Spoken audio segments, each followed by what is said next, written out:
Tata!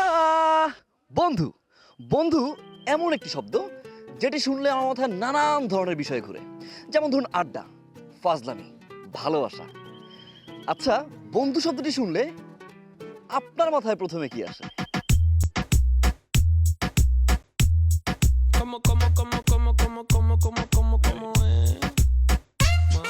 বন্ধু মানে কাছের মানুষ। আনন্দ, উল্লাস, যে কোনো বিপদ আপদে বিভিন্ন সমস্যা তাদেরকে পাওয়া। বিপদ আপদের সঙ্গী। অন্য মায়ের পেটের ভাই বোনের মতো। মা বাবা ভাই বোনের পরে যাকে বিশ্বাস করা যায়। সবাই বলে আপনি কেমন মানুষ সেটা বুঝতে পারা যায় আপনার বন্ধুদের দেখে। মানে আপনার বন্ধু যদি ভালো হয় তাহলে আপনি ভালো হতে বাধ্য, কিন্তু কোনো কারণে যদি আপনার বন্ধু খারাপ হয় তাহলে আপনার শত্রুর দরকার পড়বে না। কিন্তু আসলে কি তাই? হইতেও পারে। না, সঠিক না। হ্যাঁ, অবশ্যই বেঠিক। বন্ধু যদি এমন কিছু করতে বলে যেটা আপনার বা অন্য কারো ক্ষতি হতে পারে, তখন সেটা না বলাই কিন্তু সবচেয়ে বড় বুদ্ধিমানের কাজ। না বলা তো সবসময় কঠিন, কিন্তু বন্ধুকে না বলা আরো বেশি কঠিন। আমাদের জীবনে কিছু সময় আসে যেই সময় এই প্রিয় বন্ধুকেও না বলতে হয়। সিগারেট খাওয়ার জন্য আমার বন্ধু খুব আমাকে জোর করছে, তো আমি সিগারেট আর গ্রহণ করি নাই এবং কেউ মানাও করে দিয়েছি, দেখ বন্ধু এগুলো আমি করতে পারবো না।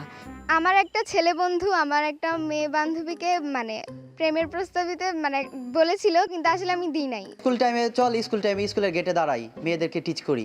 আমি বলছি না। আমার এক বন্ধু একবার আমাকে ড্রাগ নেওয়ার সময় অফার করছিল আর কি, তাকে না করে দিয়েছিলাম। কিন্তু সবাই কি না বলতে পারে? আমার মনে হয় না।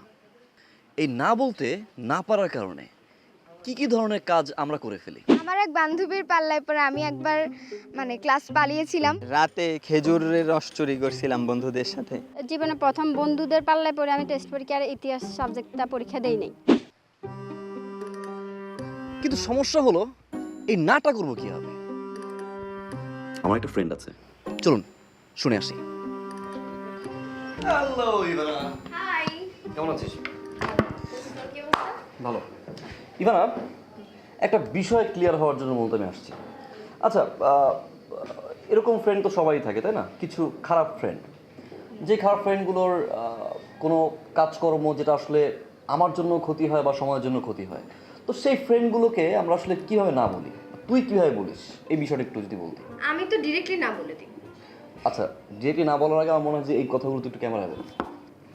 আমার কাছে খুবই সিম্পল, আমি ডিরেক্টলি না করে দিব। কারণ আমার কাছে যদি মনে হয় যে যে জিনিসটা আমাকে করতে বলা হচ্ছে সেটা আমার জন্য ক্ষতিকর, আমাদের সমাজের জন্য ক্ষতিকর, এবং যে বন্ধুটা আমাকে বলছে তার জন্যও ক্ষতিকর, ডিরেক্টলি না করলে যেটা হবে সেটা আমার বন্ধুর সাথে আমার সম্পর্কটাও খারাপ হবে না, আমার নিজের কাছেও আমি ছোট হব না, এবং আমার সমাজের কাছেও আমি ছোট হব না। তো আমার মনে হয় ডিরেক্টলি না করার চেয়ে ভালো অপশন হতে পারে না। ওকে, আমি খুব সুন্দরভাবে না বলি। সুন্দরভাবে বলতে তুই বলতে চাচ্ছিস যে তুই নিজেও বিষয়টা বুঝতে পারিস এবং তাকেও বোঝানোর চেষ্টা করিস, বোঝানোর চেষ্টা করি, দেন এবং খুব রুডলি আমি কথা বলি না, খুব সুইট ভাবে, খুব সুন্দরভাবে আমি বোঝানোর ট্রাই করি। বুঝিয়ে আর কি। বন্ধুদের সাথে অনেকদিন পর দেখা হলে সে আড্ডা কিন্তু আর শেষ হয় না, কিন্তু এরই মাঝে আমি জানতে পেরেছি বন্ধুদের কোন কথায় কিভাবে না বলতে হয়। আজকের মতো bye bye, tata, bye bye bye, good luck, all the best.